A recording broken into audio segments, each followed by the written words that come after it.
Break के बाद आप सभी दर्शकों का अन्नदाता में स्वागत है।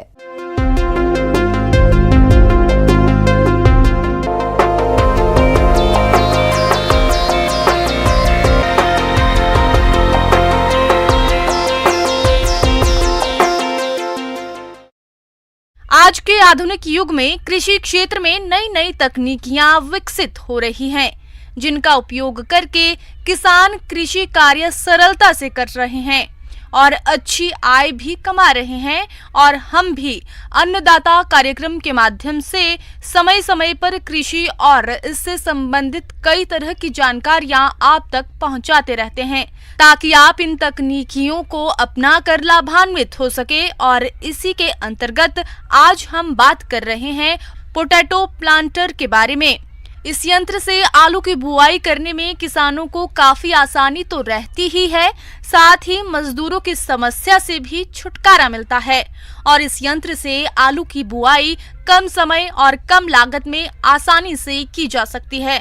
तो ये पोटैटो प्लांटर किसानों के लिए कैसे उपयोगी है और किस प्रकार से कार्य करता है, आइए जानते हैं कृषि अभियंता निधि कुमारी से।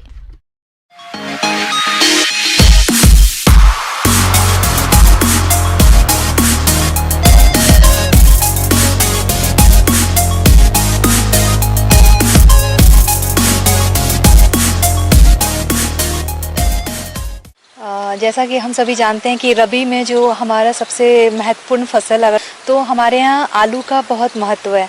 तो आलू जो है हमारे यहाँ मुख्यतः सब्जी में उगाई जाने वाली फसल है और आलू को हम अक्टूबर से लेके नवंबर के पहले हफ्ते में हम लगाते हैं।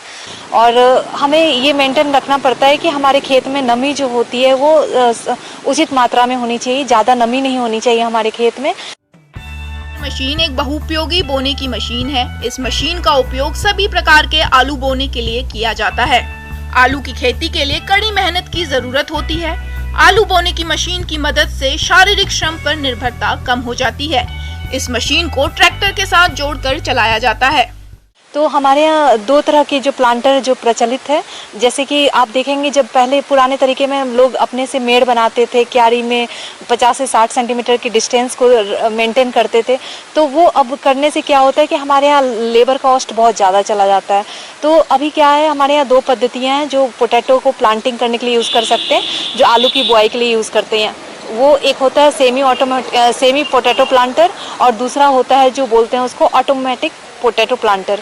तो ऑटोमेटिक पोटैटो प्लांटर क्या होता है? ऑटोमेटिक मतलब स्वसंचालित नहीं बोल सकते इसको, ये बोलते हैं कि ट्रैक्टर द्वारा संचालित, जिसमें कि आदमी की ज़रूरत नहीं होती है। पीछे आपकी जो आलू रखते हैं, जो मेंटेन करते हैं, सीड टू सीड रेट जो मेंटेन करते हैं, उसके लिए आदमी की ज़रूरत नहीं है, बस एक ट्रैक्टर चलाने के लिए इंसान की ज़रूरत होती है। तो इसमें क्या होता है कि लगभग 25 क्विंटल के हिसाब से हमें प्रति हेक्टेयर आलू की रिक्वायरमेंट होती है। उसमें क्या होता है 30 ग्राम आलू का साइज़ लिया जाता है। अगर तो आप ऑटोमेटिक में क्या होता है कि आलू को काटने की ज़रूरत नहीं है। आप आलू का जो एक ग्रेड होता है 30 ग्राम का साइज़ होता है, उसको आप मेंटेन करें।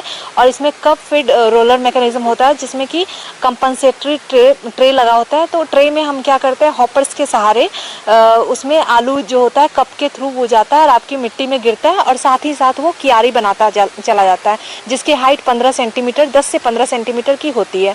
और इसको 2 से 4 कतार में आप बुआई कर सकते हैं। दूसरा जो होता है उसको बोलते हैं सेमी ऑटोमेटिक।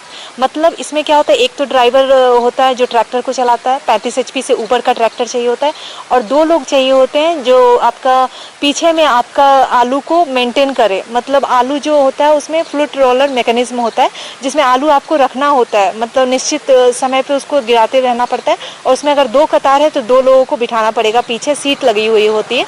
तो इससे हमारी जो इसमें भी संचालन क्षमता जो होती है इसकी कम होती है। मतलब आप 6 से 8 हेक्टेयर एकड़ प्रति दिन कर सकते हैं, नहीं तो बोल सकते हैं 6 से 8 हेक्टेयर प्रति दिन का आपका जो फील्ड कैपेसिटी होता है, क्षमता होती है, उसकी होती है। तो इसमें भी वही सेम चीज़ है, 25 क्विंटल प्रति हेक्टेयर के हिसाब से आपको आलू की बुआई में आलू लगता है। इस मशीन से आलू की बुवाई करने से पहले इस यंत्र में बने बॉक्स से अंदर आलू के बीजों को डाल दिया जाता है। इससे आलू की बुवाई करने के लिए श्रमिकों को मशीन के ऊपर बैठकर आलू के बीजों को गिराने वाले कीप में डालना पड़ता है। जो आलू के बने बीजों को एक एक कर मशीन में बने कीप में डालते हैं, जिससे आलू की बुवाई होती है। तो इसमें क्या होता है, आपका लेबर कॉस्ट बहुत कम जाता है, और अगर देखें तो पूरे 1 हेक्टेयर में आपको मात्र 6,000 से 7,000 रुपये लगते हैं आपको आलू की बुआई में। तो ये एक बहुत अच्छा तरीका है और बहुत सारे किसान इसको अपनाते हैं। उसके बाद आपको करना होता है कि जो प्लांटर है आपका, उसको मेंटेन करना होता है। आपको करना क्या होता है कि जो भी ग्रीसिंग पॉइंट होती है, कप फीड मैकेनिज्म है, या आपका जो भी गियर सिस्टम है, या आपका जहाँ भी आपको लगता है रोलर्स लगे हैं, बेयरिंग लगे हैं, वहाँ पे आपको ग्रीसिंग करनी होती है। और धूप से बचाएं, पानी से बचाएं अपने इम्प्लीमेंट को, तो ये करना होता है।